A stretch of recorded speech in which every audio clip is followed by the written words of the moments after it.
Welcome to the stage, Iowa State head coach Matt Campbell. Coach, we'll start with an opening statement and then open it up for questions. Media, if you have a question, please raise your hand until we have a microphone holder next to you. Thank you. Thank you. First and foremost, just an honor to be here today. I can't believe we're going into our 10th football season here at Iowa State. It's truly an honor to represent Iowa State University, our athletic department, and certainly our football program. And, from my standpoint, been really rewarding to watch our football program align itself back together in January.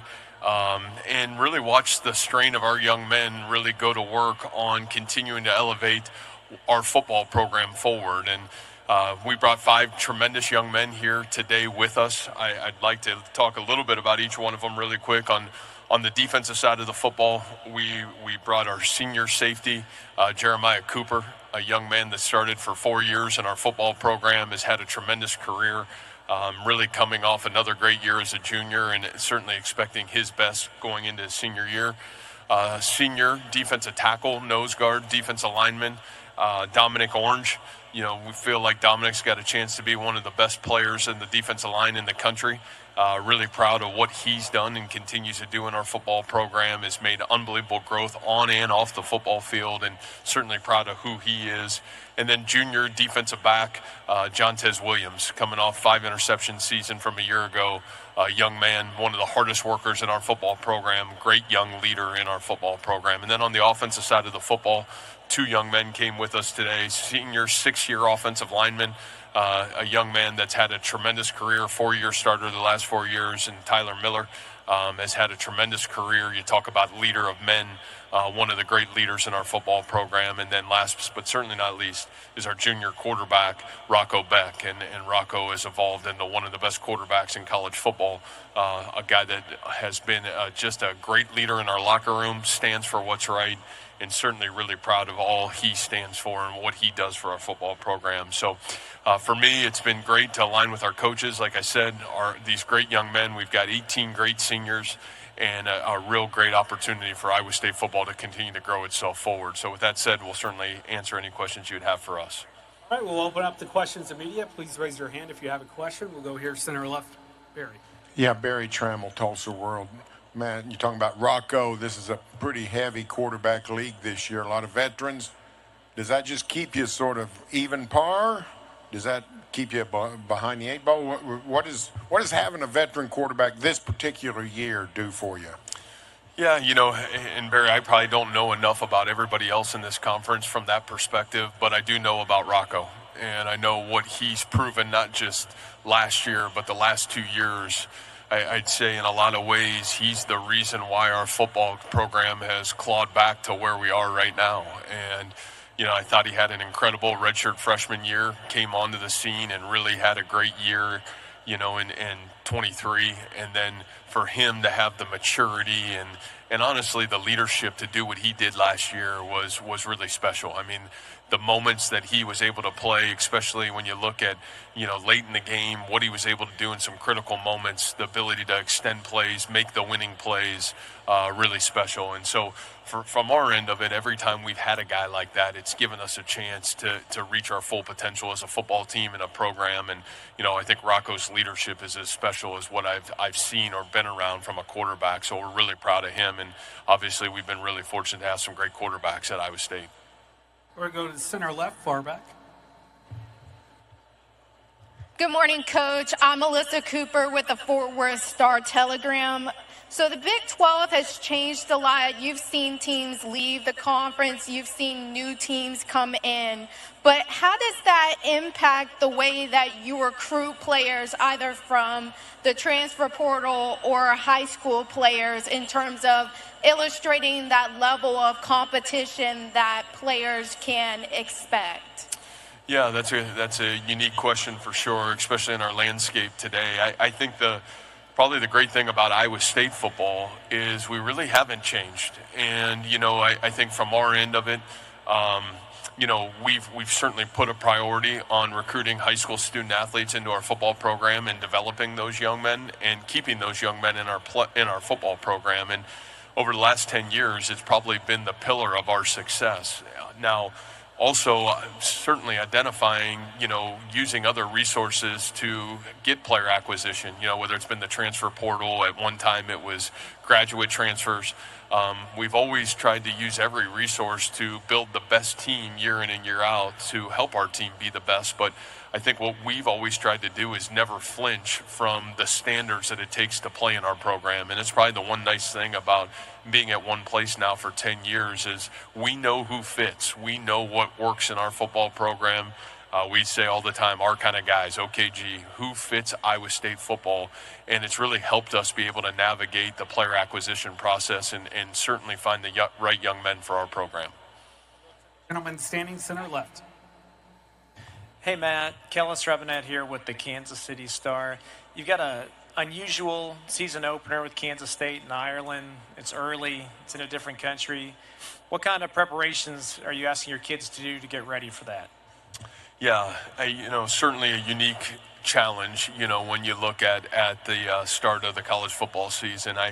I think you look first and foremost, and you're very honored to play in this game, and obviously the respect that myself and our kids have for Kansas State and being a rival game and a respect for their program and their players. It just makes it a really unique opportunity. And so I think sometimes when it is unique, it really Zoom focus. And I almost feel like since January, we've had to talk about this. Not only, what does it mean to play a game like that early in the season, but also the travel and what happens post that game. I think if you look at the history of this week 0 game, I don't know if anybody's really handled it very well, whether they won or lost the game. I think they've had some tougher moments post that game. And so I think when you look at this, you got to look at it in its entirety, and you got to be able to look at what are the challenges. How did you set up your spring calendar? How do you set up your summer calendar? How do you do a great job of making sure practice fits, fall camp fits, the lead up to this unique opportunity in week 0? And then obviously, how are you preparing post this game to get ready to play some hugely impactful football games right as soon as you get back from Ireland? So it's really been a great challenge for the head football coach and for our staff to sit together and really kind of troubleshoot this from a multitude of different angles. And, we've really tried to look at it as that. But as big of a challenge it is, it's certainly a great opportunity, and we certainly feel honored to be able to be a part of it. Go center right. Hi, Coach Campbell, Alec Bussey, 24/7 Sports. You talked about this being your 10th year at Iowa State, and you called the Kansas State game a rival opponent. I'm curious how you've maybe seen the Farmageddon rivalry evolve over your last decade in names. Yeah, the evolution of that, I just, so much respect for the consistency that Kansas State football has had over, 2 great coaches now during my time here in this league to, what that team has stood for. So I think from our perspective, we have tried to really make it equated to a rivalry game and to be able to get our football program to have the similar characteristics that, the consistency of excellence that program has stood for. So, to me, you've always had great respect for Kansas State from the time that I was at Toledo to obviously the time that I came into this league to where we are today, 10 years later. Go center right in the back. Hi, Coach. David Howman with Devils in Detail. You lost your top 2 receivers last year. Jaden Higgins and Jalen Noel both had almost 1,200 receiving yards each. What goes into the challenge of replacing 2 players that were so productive at the same position? Yeah, obviously both of those young men were tremendous players. And, I don't know if you're just going to draw up to have Higgins and Noel right back there. But I think what you have to collectively have is, great people around your starting quarterback. And obviously we're really blessed to have a building block in Rocco in that passing game and a guy that knows what it takes to be successful. And I think both Jaden and Jalen would say was a huge part of their success. And then, I think you look around the other rooms before you even talked about the wide receiver room. We feel like we have one of the best tight end rooms in the country, with Ben Bramer and Gabe Burkle. And obviously we didn't have Ben last year, which we thought really hurt us. To be able to get him back to have Burkle, who came on and was just incredible down the stretch run for us as elite pass catchers, guys that can really, challenge the defense. Then you look at the offensive backfield and what Hansen and Sama can do, both as runners and catchers out of the backfield. And then you talk about that wide receiver room, and we're fortunate. You had a couple freshmen stand up and really play good football for us. Brett Eskelson won us the Cincinnati game last year late in the season, had 5 catches for almost 100 yards in the game. Man, had some big catches for us down the stretch run in the season. You had Dominic Overby as a freshman that really stepped in and had some really big moments for us. And then you talk about Daniel Jackson, a 6-year senior, that in 23, the reason we kind of got off the mat after that tough Ohio loss was Daniel Jackson led us to some huge games in 23, and he got injured in fall camp. We didn't have him last year, and to get him back as a veteran is huge. And then you talk about the addition. We were fortunate. We Chase Soul, a young man from East Carolina that had a great start to his career there, is now in our program. We really had a great spring ball for us. Xavier Townsend from Central Florida, who is a tremendous skill football player. So we've got some great pieces. Obviously, those pieces are going to have to prove it in our system, but to have some guys that have proven in our system around a great quarterback, we feel really confident about what that has the ability to look like. We'll go center left, 7th row.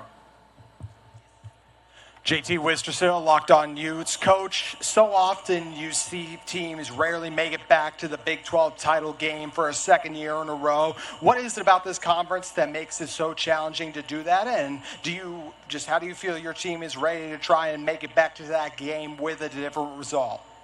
Yeah, I think from top to bottom, the consistency of this conference, you've got great quarterbacks, you've got great coaches right now, and you've got a lot of great programs. And so, I think, again, you got to try to stay healthy, you got to get on a great run, and you got to be able to, kind of what I would deem, if we're going to get back there this year, you got to be pretty tough.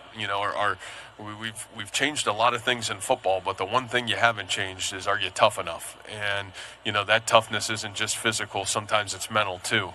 And, we deal with 18 to 22-year-olds, and are you mentally tough enough to stay the course through the entirety of a football season? And I think that's a real challenge. So, I think it is really unique for Iowa State football this year, and we're going to figure out if we're tough enough to be able to do it again.